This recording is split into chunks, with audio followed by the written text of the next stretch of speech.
so always understand there are two formulas. So Q is equal to T dash. Okay, delta T को कैसे लिखेंगे? I'll write T only. Okay. Now, so this is, ये जो C dash है, that this is the heat capacity of the whole body. And ये जो है MC delta T, this is talking about, यहाँ पे जो C है, यहाँ पे C is the specific heat capacity. Okay. Now, what is the relationship between C dash and heat capacity? If you notice, दोनों में क्या difference है? C dash is equal to MC. Did you understand, Anushka? Okay. So Q is C dash T and Q is MCT. यहाँ पे C क्या है? C is only specific heat capacity. That means it is talking about what? Unit mass. So, सोचो ना, ये 1 ग्राम के लिए major कर रहा है. C is talking about only 1 ग्राम और 1 किलोग्राम. तो MC क्या होगा? It will be for the whole body. So C dash is represented. So see, this is the relation. तो ये तीन फॉर्मूला आपको याद रखना है. So if they talk about thermal capacity, then you are going to write that heat energy is dependent on the thermal capacity and delta T, मतलब the rise in temperature. If they are talking about specific heat capacity, matlab they are talking about unit mass. So mass into unit mass, mass into specific heat capacity of unit mass will give you C dash. So see the relation, C dash is MC. Did you understand? Okay. So what is C dash? It is Q upon delta T. So can you tell me the SI unit? SI unit क्या होगा? What will be the SI unit? So it will be joule per Kelvin. Okay, joule per Kelvin, or you can write joule per degree Celsius. अब मुझे degree लिखने नहीं हो रहा है. Okay, what about C? Can you write about C? छोटा c. छोटा c is specific heat capacity. So it is C is equal to Q upon MT. तो क्या होगा इसका SI यूनिट बोलो? It will be joule upon kilogram और या Kelvin, gram degree Celsius. हाँ, सो केल्विन या डिग्री सेल्सियस, कुछ तो एक. ठीक है. So if you notice, C dash is a thermal capacity. कैसा है इसका? जूल पर केल्विन. तो if you notice, thermal capacity में मास नहीं आता है, because thermal capacity is all talking about the whole body. मैं बार बार रिपीट कर रही हूँ, होल बॉडी में इसका मतलब है it is not dependent on mass, because you are taking the capacity, heat capacity for the whole body. मतलब उसमें मास इंक्लूडेड है, Anushka. Okay, but specific heat capacity में मास इंक्लूडेड नहीं रहता. That's why you are writing explicitly M, अलग से लिख रहे हैं, बिकॉज छोटा c में मास इंक्लूड नहीं रहता. It is only talking about unit मास, मतलब 1 ग्राम और 1 kilogram. Okay, but thermal capacity में मास इंक्लूडेड रहता है. देखो ना, मास इंक्लूडेड ही है. C dash is equal to MC. Okay, so in C dash का SI unit there is nothing related to mass, इसलिए मास आता ही नहीं है. But if you say specific heat capacity is talking about unit mass, तो उसके SI unit में it will be talking about gram, 1 gram या 1 किलोग्राम. ठीक है. So if it is kilogram, SI unit क्या रहेगा स्पेसिफिक हीट कैपेसिटी का? Kilogram kelvin. तो यहाँ पे देखो नीचे लिखा ही है, the specific heat capacity is joule per kilogram per kelvin. लिखते टाइम भी कैसे लिखते देखो, kg -1 Kelvin -1. Okay, I hope you understood. Okay, so let's check. So unit of heat capacity मैंने अभी बोला क्या था? जूल पर केल्विन या जूल पर degree Celsius. Okay, now other units are what? Calorie पर केल्विन या कैलोरी पर डिग्री सेल्सियस. मतलब जूल को रिप्लेस कर दो कैलोरीज में. आई ऑलरेडी टोल्ड यू ना, हीट एनर्जी को आप जूल भी लिख सकते हो, कैलोरी भी लिख सकते हो, या किलो कैलोरी भी लिख सकते हो. Okay, so what is 1 kilo calorie? 1000 calories. You know this. What about 1 calorie? So what is the relationship between calorie and joule? It is 4.2. Okay, this note is very important. Okay, so mark it in your textbook. If the heat capacity is 30 joule per Kelvin, इसका मतलब क्या है? इसका मतलब है that to raise 1 Kelvin, the heat capacity या heat energy required is 30 joules. समझ में आया?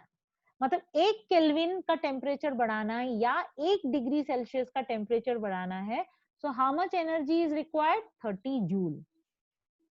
Okay, so 30 joule is required to raise the temperature. So they can ask you कि this statement what does it mean?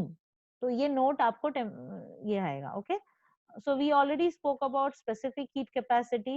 If you notice मैंने अभी लिख के आपको दिया था that C is equal to Q upon M delta T. Okay, क्योंकि मैंने यहाँ से ऐसे लिया था ना, Q is equal to MC delta T. So what is C? C is Q upon M delta T. So therefore I can give you the, okay, fine. So इसका हाँ, so ये एग्जाम में आता है. Okay, so what is specific heat capacity? I already spoke about. It is the amount of heat energy required to raise the temperature of unit mass. Okay, so specific heat capacity and thermal capacity में difference समझा? That is talking about the whole body and this is talking about unit mass. Okay, मतलब specific heat capacity में के अंदर mass नहीं रहता है, 1 रहता है, 1, only 1 kilogram या 1 gram. Okay, so therefore to calculate C you need to have extra, मतलब फॉर्मूला में आपको एक्स्ट्रा मास डालना पड़ता है. ओके ओके, सो यहाँ पे देखो लिखा है heat capacity is the amount of heat energy required to raise the temperature of entire body by 1 degree Celsius. And specific heat capacity क्या बोलता है? It is the amount of heat energy required the temperature of unit mass. Okay, so heat capacity क्या होता है? It depends both on the substance as and the mass of the body. Heat capacity के अंदर ही mass रहता है. ये देखो ना, इधर है ना, C dash is equal to mass into specific heat capacity. तो C dash के अंदर mass रहता है included. So more the mass, more it's the heat. Now specific heat capacity doesn't talk about mass. It is actually only on unit mass. Okay, so it does not depend. And it is the characteristic property of the substance of the body. Okay, तो आप क्या कर सकते हैं? You can write two differences. Remember always two differences. तो पहला तो definition you can remember. You can also remember the formula. Like heat capacity का formula क्या है? C dash is Q upon delta T and C specific heat capacity क्या है? Q upon M delta T. तुम बार बार notice करते होगे कि specific heat capacity calculate करने के लिए आपको अलग से मास डालना पड़ रहा है, जबकि सी डैश में mass is already included. Okay, I think, I hope you are understanding. मतलब बहुत सारे लोगों को इधर कंफ्यूजन होता है कि हम यूनिट मास बोलते हैं बट जब हीट कैपेसिटी कैलकुलेट करते हैं, why are we taking m separate? Specific heat capacity को कैलकुलेट करने के लिए we need to take mass, मतलब कैलकुलेशन में मास लेना पड़ता है, बट सी डैश में कैलकुलेशन में मास लेना नहीं पड़ता because it is already included. Okay, unit देखो, यूनिट दोनों में चेंज है. ये जूल पर केल्विन है, this is joule per kilogram per kelvin. 2 बार पर आता है, joule per kilogram per kelvin. Okay okay, if they tell you the specific heat capacity of copper is 0.4.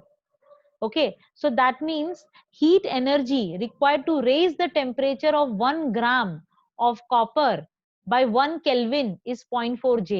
मतलब सोचो कितना कम heat energy लगता है. Okay, so copper का कितना है? So if you want to raise the temperature by 1 degree Celsius, copper को कितना heat energy लगेगा? 0.4 joule. मतलब कितना कम है, जबकि पानी को कितना लगेगा मालूम है? Let's see that. What about water? Where is that? हाँ, okay, come back to this specific heat capacity. You don't have to remember this, only it matters copper का याद रखना रहता है, okay, and water. So if you notice this is 4180, तो इसको approximately you take it as 4200 joules ले लो, okay. So if you are taking 1 kilogram, 1 kg पानी लिया आपने, तो कितना स्पेसिफिक हीट कैपेसिटी है कॉपर को? If you notice it is written 399 मतलब 400, ओके, सो 400 जूल्स। और मैंने अभी ऊपर देखा 0.4, तो 0.4 और 400 दोनों तो अलग अलग दिख रहे हैं। Now 0.4 joule is for grams and 400 is for kilogram, okay, so I hope you understood. तो वो कैलकुलेशन है किलोग्राम का, मतलब the relationship between kilogram and gram, okay. तो 1 किलोग्राम और ग्राम में क्या है डिफरेंस? 1000 ग्राम्स। तो यदि तुमने 0.4 इंटू 1000 कर दिया, you will get 400 joules. So copper को 1 किलोग्राम कॉपर है तो कितने जूल्स लगेंगे? 400 जूल्स लगेंगे। या 1 ग्राम कॉपर है तो कितना लगेगा? 0.4 joule. So don't get confuse. If you want to remember only 0.4 joules, then take it as 1 gram. ठीक है? And if you want to remember 1 kilogram of copper, then take as 400 joules. But normally they will be asking you 0.4 joules only. मैंने ज्यादा questions इसमें ही देखा है. Now, what about water? कितना रहेगा? Water का कितना है अभी? Water is 4200. तो 4200 is for 1 kilogram. एंड 1 ग्राम के लिए कितना रहेगा? अपॉन 1000 कर दो, तो 4200 अपॉन 1000 क्या हो जाएगा? 4.2 जूल्स। 4.2। ठीक है, तो 1 ग्राम पानी को इंक्रीज करने के लिए कितना हीट एनर्जी चाहिए? 4.2 joules, okay. So let's just okay, so again we need to cover one more part. We forgot what is the difference between heat and temperature. So heat is what? The internal energy. How that internal energy is formed? Because of the random motion and the attractive force of molecule. Random motion को क्या बोलते हैं? Kinetic energy. Attractive force of molecule को क्या बोलते हैं? Potential energy. What is the temperature? So temperature is the parameter which is just indicating the direction. मतलब किसका गर्म है और कौन छोटा है, मतलब direction of flow of heat. The SI unit of heat is joule. Temperature क्या है? केल्विन और सेल्सियस। हीट किस पे डिपेंड रहता है? Mass, temperature and substance. Temperature किस पे डिपेंड रहता है? It is dependent on the average kinetic energy. Average, see each molecule will be moving with some energy. तो हम क्या हर एक काइनेटिक एनर्जी को मेजर करेंगे? No, I will be taking the average. सोचो there is 100 molecules which are moving with kinetic energy, so I'll be taking an average of 100 molecules. So temperature is all about average kinetic energy, okay, not one particular kinetic energy of the molecules. So heat, how you are measuring heat? So we are going to study next topic में by principle of calorimetry. Temperature कैसे measure करते हैं? You are already having it, thermometer, okay. Now two bodies having same heat, they may differ in temperature. क्यों? अभी मैंने बोला था they are dependent on mass as well as substance, अभी हमने पढ़ा है। So heat, तो heat और temperature में दोनों का difference हो सकता है, and the two bodies having same temperature may differ in quantity of heat. Again mass and substance पे depend करता है, okay. Now how there is a flow, so how can you calculate the, ये बहुत important है, the sixth point is very important. So when two bodies are placed in contact, तो total amount of heat क्या होता है? What will be the heat? मतलब दो body को साथ में रखेंगे, it will be addition of both the heat, okay. तो एक इंडिविजुअल बॉडी, दो बॉडी रखा है, बॉडी 1 बॉडी 2। बॉडी 1 का heat energy is Q1 and body 2 का energy is Q2। So what will be the total energy? Total energy को सोचो, तुमने Q लिखा, so Q is equal to Q1 plus Q2। I hope you understood this.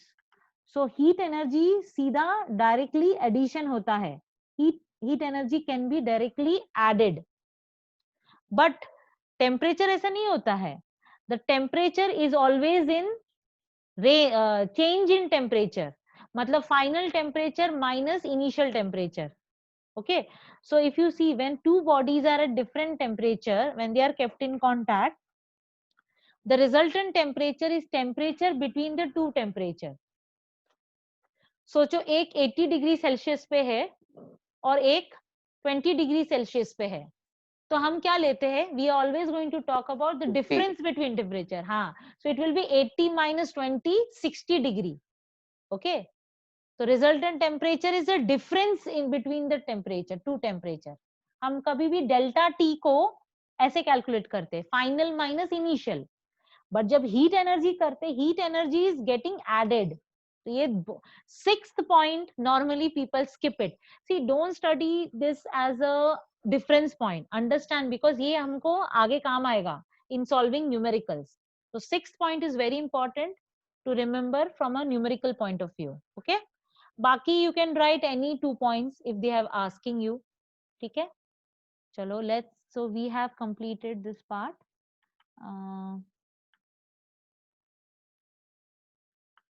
Okay, so we'll do calorimeter later, probably tomorrow. So let's understand the specific heat capacity of some common substance. Now this paragraph is very important. Okay, please underline this, very important. Normally they skip it, पता नहीं क्यों skip करते, but read this, बहुत important है ये. Now what is specific heat capacity? We already spoke about, that is the characteristic property. So basically that is dependent on the substance. मतलब copper रहेगा तो कॉपर का कैरेक्टरिस्टिक है ना. So specific heat capacity is the characteristic property of any substance. So it is different for different substance. So usually good conductor has a low specific heat capacity. Already you noticed, okay, like copper का heat capacity कितना है, 0.4 joule. 0.4. हाँ, and water का कितना है, 4.2 joule. So who is good conductor? Copper is a good conductor, while a bad conductor has high specific heat capacity. Now this good conductor and bad conductor, we are talking with respect to heat, not electricity. नहीं तो बोलोगे water is a good conductor of electricity. We are not talking about electricity, we are talking about heat. Okay, so if we have heat, equal mass of two different substance, again यदि मैंने mass को same रखा और दो अलग अलग substance लिया, what will be happening? Okay, so and हमने burner भी same use किया, the rate of heat supply is same. After some time क्या होगा, the rise in temperature is different, क्योंकि कोई जल्दी गर्म हो जाएगा, कोई थोड़ा time लगेगा. Okay, so this is because of their different specific heat capacity. The substance with low specific heat capacity shows a rapid and a high rise in temperature. बहुत जल्दी गर्म हो जाएगा and temperature बहुत जल्दी increase हो जाएगा. Okay, so therefore it is called as better conductor of heat. Okay, then the substance with high specific heat capacity, which shows a slow and small rise in temperature. So yes, this is the important thing. Water has unusually high specific heat capacity. कितना है, 4200 joule per kilogram per kelvin.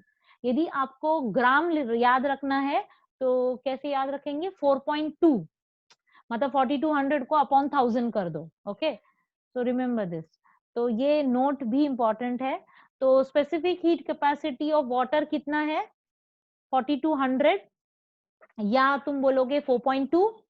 Ice का कितना है, 2100. This you have to remember, 20, but in the exam in the numerical it is given, but याद रखना अच्छा बात है. 2100 इट्स फॉर किलोग्राम, और you can say 2.1 for gram. Steam water vapour कितना है, 460. तो 460 अपॉन 1000 भी करके 0.46. 0.46. हाँ, तो बेसिकली स्टीम बहुत जल्दी गर्म हो जाता है. इसलिए तुमको लगेगा, मतलब पानी, गर्म पानी गिरेगा, उससे ज्यादा तुम्हारा बर्न्स नहीं आएगा, बट स्टीम से यदि तुमको झटका लगा, steam is more dangerous, okay, then water. So if you notice the heat capacity of water, देखो, and heat capacity of steam, दोनों में कितना डिफरेंस है. स्टीम तो बहुत जल्दी गर्म हो जाता है, तो स्टीम से झटका लगता है, अपने को झटका बहुत ज्यादा लगता है. Okay, Okay, the specific heat capacity is maximum equal to 14,630 for hydrogen. मतलब हाइड्रोजन को गर्म होने को बहुत टाइम लगता है. Okay.